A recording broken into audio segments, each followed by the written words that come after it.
Salut Christophe, ça va? Ah, que veux-tu? 6e victoire consécutive en Ligue 1. Alors, Voilà, bah, je vais il pas te s'est pas. cacher que j'ai loupé le match, j'ai commencé je suis arrivé qu'à la fin malheureusement, donc j'ai pas pouvoir t'aider. Alors à toi le boulot, tu nous parles de la physionomie du match, les performances des joueurs et les conséquences au classement. À toi de jouer.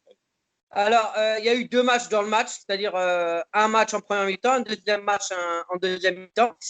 Première mi-temps, on a dominé Monaco de la tête et des épaules.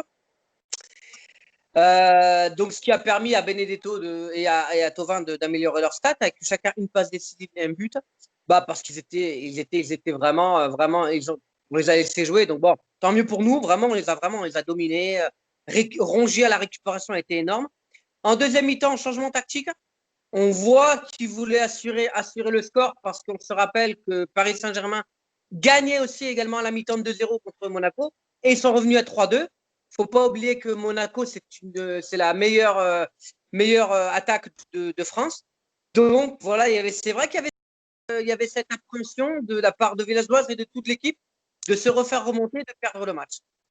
Donc on a assuré la mi-temps, ils se sont installés chez nous. Donc ça a donné vraiment une physionomie du match complètement différente. On a un peu subi, sans craquer, sauf un penalty bêtement donné pour une faute de jeu dangereux là, surface de réparation. Pio de Thauvin. But de Ben Yedder sur penalty. Mais sinon, un énorme Mandanda, un très bon Balerdi, ce que je retiens. Rongier, le même Rongier qu'on avait la saison dernière. On retrouve notre Rongier très très fort milieu de terrain. Je suis content parce qu'on retrouve Germain. Ah. J'avais peur que sur ses prestations de Ligue des Champions qui étaient loin d'être mauvaises, j'avais peur qu'il nous casse la baraque en Ligue 1 et qu'il me fasse mentir. J'aime pas mentir. Euh, donc voilà, Ah, j'ai pas menti. pour le coup, je t'avoue que j'aurais aimé qu'il me fasse mentir et que j'aurais été heureux de faire mes excuses. Pas moi. Non, ben écoute, il a rendu beaucoup de ballons, il a été pratiquement inexistant. Bon, après, on a changé de façon de jouer quand il est rentré, donc il n'a pas été servi comme a pu l'être Benedetto. C'est dit en passant, il met un but, une passe décisive, mais vraiment, on dominait vraiment Monaco à ce moment-là. Excellent. À partir du moment où on a décidé de reculer un petit peu, il a été un peu plus inexistant.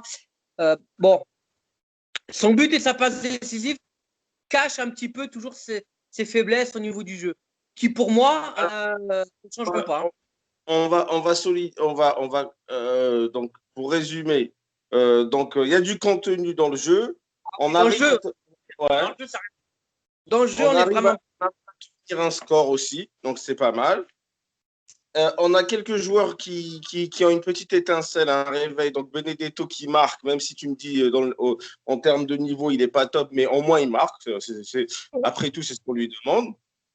On a Balerdi aussi qui a une sorte de renaissance ou de naissance tout court, on ne sait pas. Il a 20 ans, je crois, 20 ans. Ouais. Ouais, je pense que voilà, donc Balerdi, ça fait très plaisir de voir qu'il est à ce niveau-là.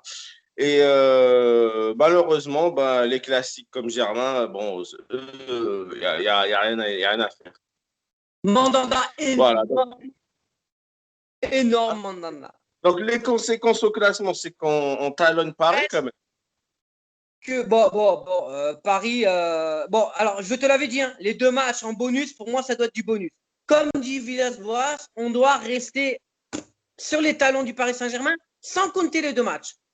C'est-à-dire que là, pour l'instant, sans que Paris, qui nous joue contre Lyon ce dimanche, on est à 1 point de Paris. Et on met à 4 points. C'est-à-dire qu'on va être sur le podium là, à la fin de la journée, normalement. Alors, où Paris reprend 4 points d'avance à la fin de la journée, ce qui pour moi ne sera pas choquant, ou il faut match nul quoi, ou enfin bref, quoi qu'il arrive, on est sur le podium, on est vraiment bien, sachant toujours, je rappelle, qu'on a 2 matchs de retard. Donc, c'est-à-dire si on finit bien, comme dit Villas-Boas, qu'on joue bien contre Monaco, le coup, et contre Rennes, ça peut être vraiment très très bon au fin janvier. On peut être dans une position plus que favorable. Plus que favorable. Pour le titre Et je te parle de titres là. Si vraiment on arrive en décembre à avoir vraiment continué sur la lancée et qu'on gagne nos 2 matchs de retard, au moins qu'on prenne 4 points, ça serait bien. Ouais, ça commencera. Et non. Intéressant. On n'a plus rien. On n'a plus que le championnat. Ah, ça va. Au fin janvier, on saura qui finira sur le podium. Du moins, on saura si l'OM sera sur le podium. Voilà, tu as tout dit comme il fallait. Allez, le mot de la fin et on se quitte pour cette vidéo. On vous donne on vous donne rendez-vous peut-être pour tout à l'heure. Si on peut, dans le temps, on va faire un hors-série parmi les hors-séries qu'on avait prévu vous faire. N'oubliez pas en attendant le mot de la fin de Christophe. Pouce bleu. Pouce bleu. Activez la cloche et surtout commentez, s'il vous plaît. Commentez. Voilà. Ouais, et alors, un plaisir de répondre. Ouais, c'est ça. Allez, mot de la fin, Christophe. Mot de la fin, allez, l'OM. Je suis trop content. Voilà, j'ai pas envie de m'emporter, mais je suis. Voilà, très content de voir Christophe content alors. Allez, les gars, à bientôt.